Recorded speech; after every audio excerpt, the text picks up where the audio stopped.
Hello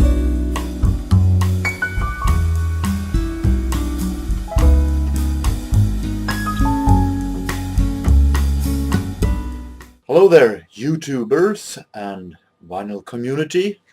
Uh, I've seen that for a long time since I started watching vinyl community videos that many does this kind of what I have been spinning lately videos.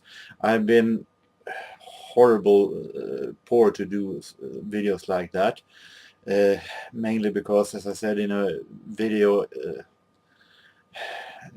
way back, I said that I mix listening to newly born records with listening to old radio shows that I collect, which means that I don't know from time to time how many records I have been listening to.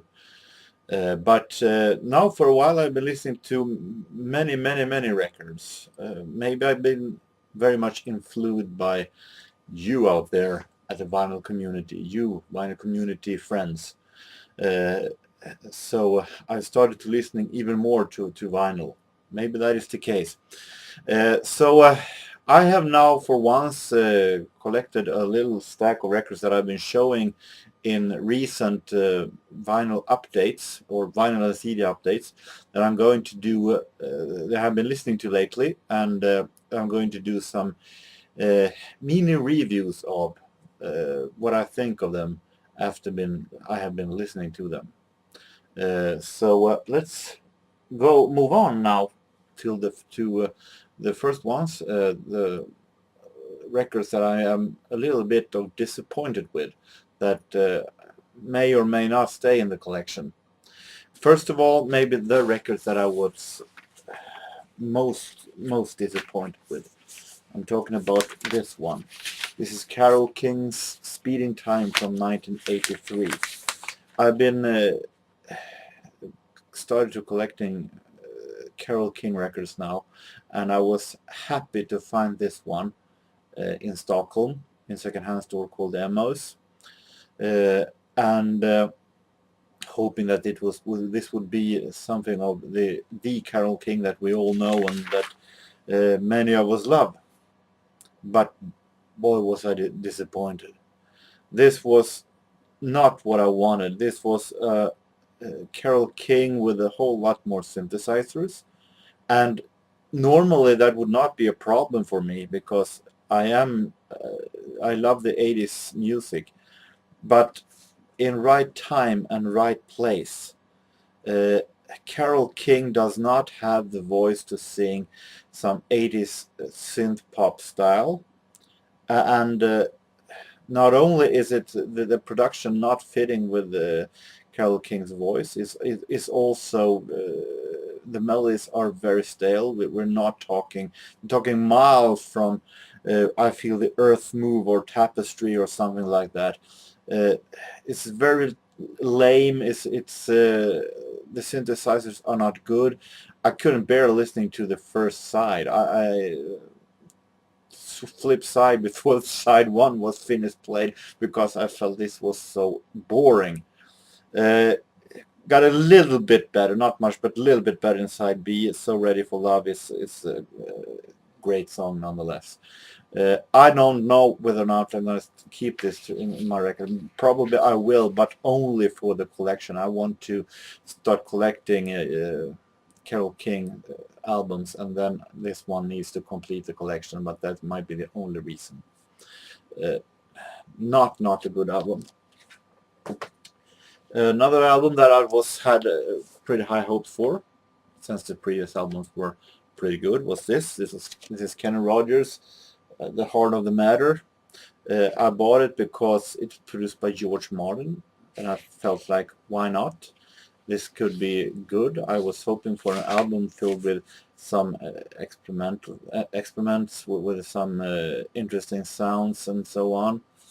But it was pretty lame. It was songs that went in to the ear and out the same way without nothing getting stuck in the head.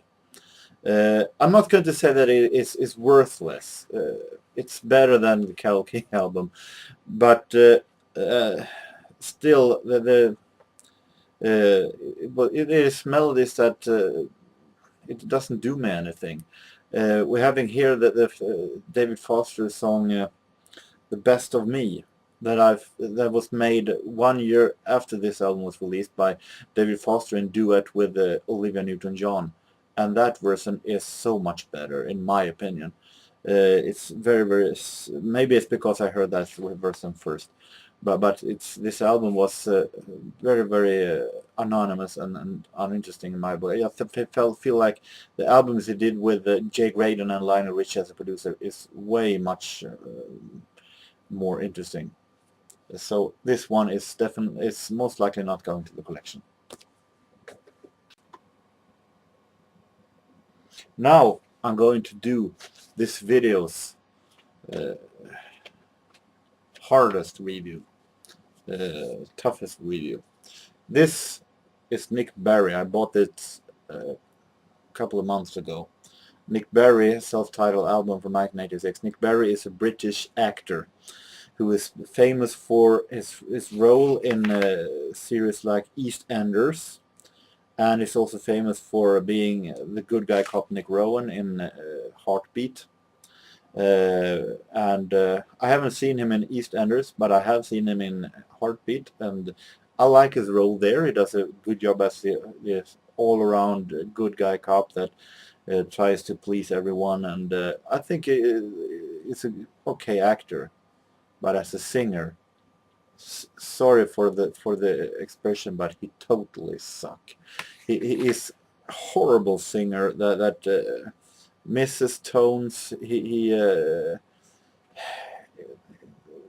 makes some singers that is known for not having good voices sounds like Pavarotti. It makes even Mandy Smith sound like Kirite Kanava. And the melodies also are lame. It doesn't say anything. The production are very also very lame, very uninteresting, soft pop with total lack of a beat, total lack of something interesting to hang on to. So this is definitely not going to the collection. This is this year's first candidate to the award of worst finding of 2015. This one I don't know what I'm going to do with yet. Maybe I'll give it another chance. This is something I showed in my previous vinyl CD update. Conscience with Warmack and Womack. I had some high hopes. I like Teardrops. I think Teardrops was an awesome single. I think it still is a great single. I think this album's by far best song. And I'm not going to say that it's bad. I think it's better than any of the 3 records that I've shown so far. But still, it's lack of a beat. It's lack of a. I want it to be a lot heavier. I want it to be a little more groovy. I feel some songs doesn't have a real refrain that I feel interest me. Some songs are, in my opinion, could have been longer. Cecil and Linda Womack are good musicians. I think Linda Womack has a great voice, but I think they could have used that to do melodies that are a little bit funkier, little bit heavier. Not saying that this is bad, but I think that it was didn't actually got stuck on me like I hoped it would, like Teardrops did. But some songs are pretty okay, no doubt about it, and they're good musicians, good singers. So I don't know. Maybe I keep it until my next culling in the collection. I have to wait and see. Maybe I give it another listening, so it might go into me. I might change my mind. Now we're going to some records that I was very happy about. That was very good actually. This is Climie Fisher, Simon Climie and Rob Fisher. and their album Everything from 1987. Like Warmack and Womack, maybe I was hoping for a little heavier production, but still the sound is really, really good. This is produced on the first side by Stephen Haug, who had produced, among others, some records with Pet Shop Boys. And on the other side by Still Lillywhite, who had also produced a lot of Simple Minds and other new wave bands. The hit singles here are Love Changes Everything and Rise to the Occasion, and This Is Me was also a hit here. And those are, of course, the best songs. Rise to the Occasion is here in an album version that is more poppier than the more reggae-influenced, the reggae-mixed single version. But this is really, really good. It's very, very nice produced. It's really relaxing 80s pop music. Even though Simon Climie does not have the perfect singing voice, I think that sometimes it sounds not all that good, but I can accept it after listening to Nick Berry. I can accept it actually, and the sound and the music is really, really good. Having here Room to Move, who I only have heard with Animotion in 1989. Was a song from the My Stepmother's an Alien movie by Animotion, and I didn't even know that that version was a cover. So you learn something new every day, and I think this is a good album. I really like the single Keeping the Mystery Alive. I think that is really, really good song. So check that out. Climie Fisher, Everything. This one I had high hopes for, and I must say that it lived up to my expectations, no doubt about it. Smithereens, Green Thoughts, bought in Stockholm this October, and I also have been listening frequently to another Smithereens album. This one, Especially for You, released in 1986. And if you compare this album to Especially for You was a little more experimental with the very surprising production. You never knew what was going to be in the next song. I really like this album, Especially for You. And compared to this album is a whole lot more straighter rock sound.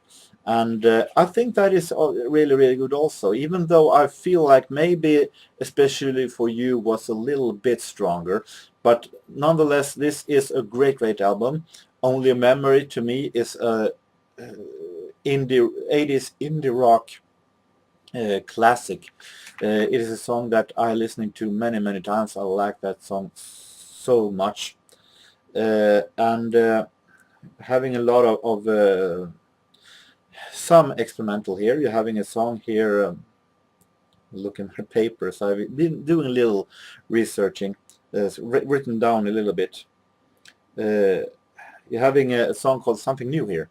That is maybe this album's most experimental part. It is a song more or less in some kind of a waltz tempo. And I think that one is so brilliant made. Very, very interesting song. You also have songs like If the Sun Doesn't Shine and the main title, The Green Thoughts, is also awesome. So this one is really, really good indie rock album, Green Thoughts with Smithereens. Very happy to buy it. Some quick 70s albums also. This is Richie Family with Life is Music. Richie Family, 70s disco. And as I said when I showed it the first time, great gatefolds, great album covers, or at least nice photographed. This is really relaxing 70s disco soul music with the accent more on disco. And normally I'm not too fond of this kind of happy disco like Pointer Sisters or something like that. But This one actually is very soft, very relaxing, very atmospheric 70s soul disco, and I liked it very, very much. I'm going to buy more records by the Richie Family. I think this one was very very, very smooth and with a lot of glamour and class, of course, but really, really great album. And finally, this record, also bought in Stockholm, Brenda Russell and her self-titled album from 1979, produced by Andrew Fisher. I thought this was going to be a little bit low budget, but it was really, really great. She has a great voice, Brenda Russell. This is a great 70s soul album with a lot of great, great songs, and very, very well produced, very relaxing, very smooth 70s soul, nice, awesome, great ballads, and not that much of a disco beats, but still very, very relaxing. So this Brenda Russell album is also highly recommended. So my first, this is what I have been spinning video. I don't know when I'm going to do these kind of videos, but maybe now and then when I've been listening to a stack of records that I feel I want to do reviews of. And hopefully I soon will be able to do some new vinyl and CD updates. I can say already that March has been a whole lot better month to buy records than February was, so it's going to be interesting. But until next time, I hope that you have a very nice week, and so long.